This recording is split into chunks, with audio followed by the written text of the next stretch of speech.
Well, you don't ever want to remember how to lose, and I think what these guys have kind of embraced is just the idea of just keep fighting, be relentless. We talk about it. You know, if we're gonna go down, we're gonna go down swinging, and that's what Last night the message was when we knew the game was gonna be delayed and was gonna be carried over to today. I just told them, I said, hey, listen, you have to come out tomorrow, and you have to throw punches. And if you throw punches and we put up zeros, I told them, I said, we're going to win the game, but we have to play good baseball, and we have to play A baseball and ask them to match where we are. And if they do that, then they do that. But if we come out and play A baseball, we'll be in a great situation. Where does that game sort of rank in games you've coached in terms of memorable games you've coached in your career? I mean, obviously, when you talk about winning some championships and doing some of those things, those are big wins. But that one being that far behind, and the resiliency of our group to come back from, like you said, an 11-run deficit, and specifically the way they started off with the pitching early, and then you just went zeros for the rest of that game, and then into the second game. And yeah, that's definitely one I'll remember. I've never been a part of that kind of game before. And then after you guys had like a rough first couple innings in that first game yesterday, you guys had 15 scoreless innings, and you had your first shutout in 3 years. What has that been like, or what was that like? Again, it's I don't know what had been going on with the pitchers the last couple days, but throughout the course of the year, they've shown the ability to go out and do just what they did. And the really cool thing is you're seeing a lot of freshmen that are coming out there in really big situations and competing their tails off and getting it done. And when you look at that, it's like, oh wow, those are young kids that are getting valuable experience in high leverage situation. And it doesn't matter who the opponent is. High leverage is high leverage. And so to see those guys come out and do it is just awesome. And then Cameron Benson, he had two-run home runs today. One that was the game-winning home run.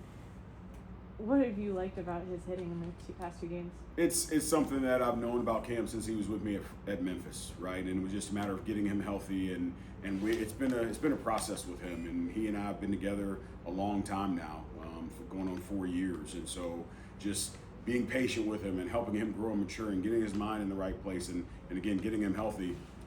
Cam is capable of doing whatever he wants to do on a baseball field, and I think he's finally coming into his own and realizing that, and it's fun to watch. Did you think in retrospect, do you think the delay really helped your team kind of reset the plate in on the mound? You could probably say that, but I think that we were already kind of moving in that direction, right? I mean, we had put up 4 runs or whatever it was before the delay, so we were kind of going. When it happened, I actually thought, man, did that give them the advantage, because it was going to be able to help them kind of reset. And so that's why I challenged our guys, hey, we have to come out tomorrow and we have to start throwing punches right off the bat. And what I think we were doing there a little bit early in the game yesterday was everybody's trying to be the hero. We were trying to hit a 12-run home run with nobody on base. And so just trying to get them to understand, hey, just put it on the barrel and just string some hits together and a couple innings here and some crooked numbers here and there and see what happens. And so that's exactly what we did. What did you think of Pierce two-run triple? The fact that it was backside, that's something that we're trying to get him to understand is, hey man, you have backside power and just trust it. Again, that's another very special player. He's really, really tooled, solid defender, bat speed, athleticism, can run. He and Cam are very similar type players, and both of those guys can do whatever they want on a baseball field. They just have to find that level of consistency and trust their approaches at the plate. If they can be consistent with what they're doing, you'll see that type of production out of them on a regular basis.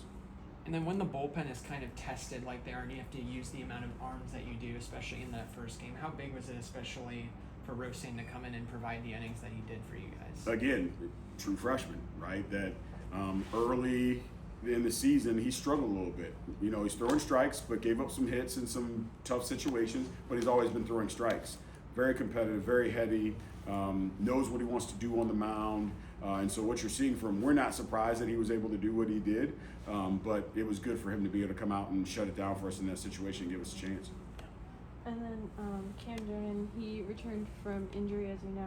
What have you thought of his performance the last couple games? It kind of picked up where he left off before he got hurt. He was kind of doing the same things. I was afraid that he and both Pierre were going to come back and try to make up for 12 games in one game. And there was a little bit of that, but now I think that they're kind of settled in.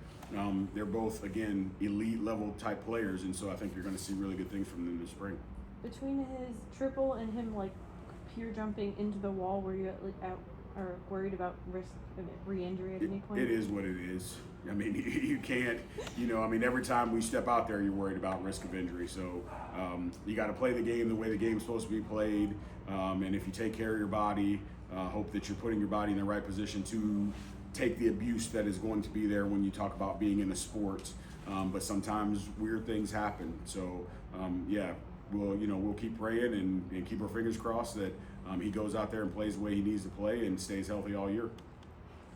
And then obviously Josh with his start and getting the 7 strikeouts, what do you think has been kind of the key for him to get going? And then on the other side of that, what do you think is something that he could change or fix in his approach to limit maybe the amount of walks that he's giving up? Yeah, I think they got to get in and do some things mechanically with him this week or this week coming up in his bullpen before we get into conference play.